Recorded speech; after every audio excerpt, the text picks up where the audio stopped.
College in your mid-20s is better than your early 20s. After attending college for a period of 2 years, I took a 3-year break due to uncertainty about my career path. Now in my mid-20s, I have gained a clearer sense of what I want to do. During my time away, I underwent significant personal growth, having dealt with difficult home life and unsupportive friendships. Presently, I feel much more self-assured and have transformed into a better version of myself. Unlike my early 20s, when I was more withdrawn, I have managed to establish numerous meaningful friendships. Unlike my initial college experience, where it seemed everyone was striving excessively to fit in, I now have companions whom I genuinely enjoy being around. Furthermore, having worked full-time jobs, I find myself appreciating college much more, realizing that this phase represents a unique period of freedom that will not be replicated in the future. Additionally, I have been able to save up a substantial amount of money for tuition compared to if I had completed my education earlier. In my opinion, parents often exert excessive pressure on their children to enter college immediately after high school,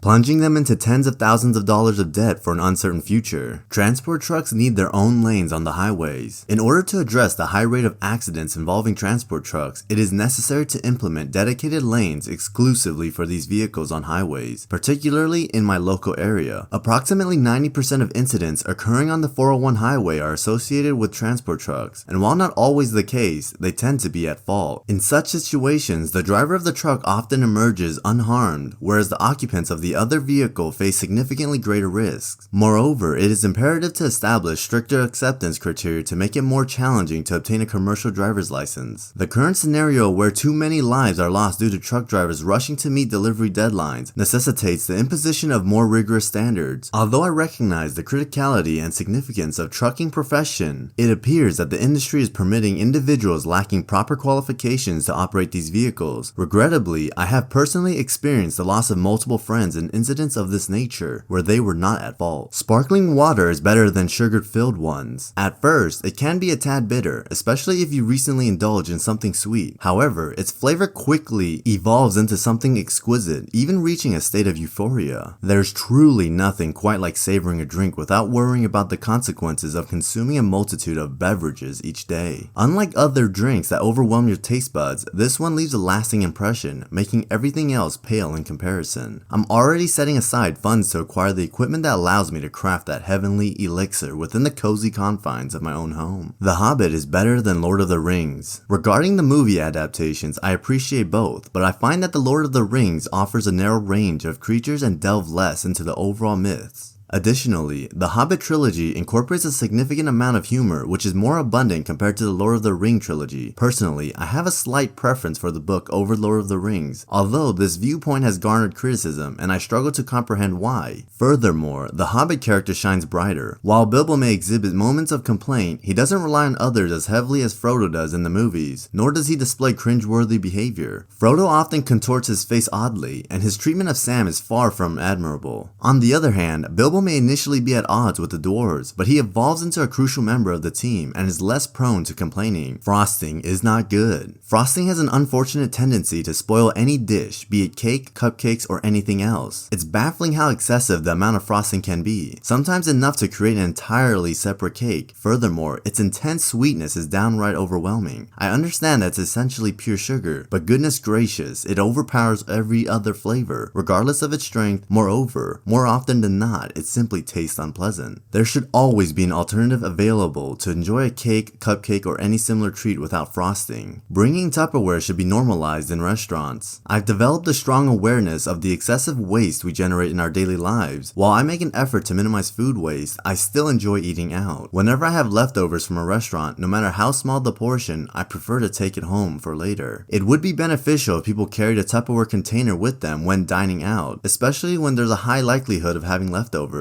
These containers could easily fit in purses or bags, similar to reusable grocery bags. Just as we've embraced reusable bags, why not adopt reusable to-go boxes for restaurants? For instance, it's often expected to have leftovers from places like Olive Garden. Although I haven't personally brought my own Tupperware, except for one time at Olive Garden, I've never witnessed others doing it either. Where I live on the West Coast, styrofoam is prohibited. However, during a recent visit to Utah, I received my takeout food in styrofoam containers. It struck me that those boxes would persist in the environment for an incredibly long time. Sleeping is a waste of time on a day off. I'm often deemed crazy by others for adhering to my regular schedule even on weekends, waking up around 4:30 a.m. I start my day by having breakfast and taking the dog out. Then I indulge in a few hours of fishing. Next, I swiftly tackle grocery shopping, opting for a speedrun style, and make a trip to the bank since Saturday is the only day I can manage it on time. After completing a few errands, I return home to find my girlfriend either just getting out of bed around 11 or preparing for the day by 12:30 or 1 p.m. Despite being severely depressed and lacking any aspirations in life, I refuse to let things accumulate to the point where they surpass my anxiety. To be honest, everything may seem pointless, but staying in bed does nothing for me. I strive to stretch my weekends as long as possible, even if it means sacrificing a few hours of sleep. Moreover, I haven't experienced a sense of true restfulness in the past 2 decades, so I highly doubt that wasting an additional 5 hours per day would make any significant difference. I'm not advocating for relentless hard work. I'm simply suggesting that we aim to make our weekends feel as long as our work week in terms of fulfillment and satisfaction. When your significant other parents hate you, don't be with them. Engaging in a situation where someone consistently showers you with negativity only leads to numerous issues, making it unworthy investment of time and energy. Some may argue, well, you can simply avoid spending time with them. While that may be true, depending on the relationship your partner has with their parents, it's likely that resentment will build due to the strained dynamics. Requesting your partner to sever ties with their parents on your behalf would be unreasonable, as it's a significant decision for them to make independently. I understand it may feel like letting the parents win, but remember, you only have one life to live, and enduring constant misery is not a viable option. In my own family, my father's parents harbor strong animosity towards my mother, and their relationship only survives because my dad lacks assertiveness. However, deep down, I know that he holds some resentment towards her, even though the majority of the blame lies with his parents. Perhaps in due time, your partner will come see their parents for who they truly are and recognize how they mistreated you, potentially leading them to sever ties. However, until that happens, it is crucial for you to prioritize your own happiness and seek fulfillment independently. Free games, websites, streaming, etc. need to end. Over the past 15 years, many services have adopted a model where the base product is offered for free with optional monetization features, or they are entirely free with advertisements, or through a subscription-based all-you-can-eat membership. Undoubtedly, I have enjoyed the benefits of the streaming golden age, free websites, and some remarkable free-to-play video games. However, this entire societal structure is beginning to crumble. I yearn for a return to a time when I can make a deliberate choice about where to allocate my money. I'm willing to pay a premium for a complete experience rather than settling for half-hearted measures. I would rather pay more and feel satisfied than paying less and be left unsatisfied. Such a model allows me to obtain individual products that are compelled to compete in terms of pricing and quality. Just take a look at the current state of gaming and streaming. It can be quite challenging. Countless resources are being poured into finding the right balance between free and paid content, often resulting in the degradation of the content itself. Free is undoubtedly appealing, but it also tends to be of lesser quality and value.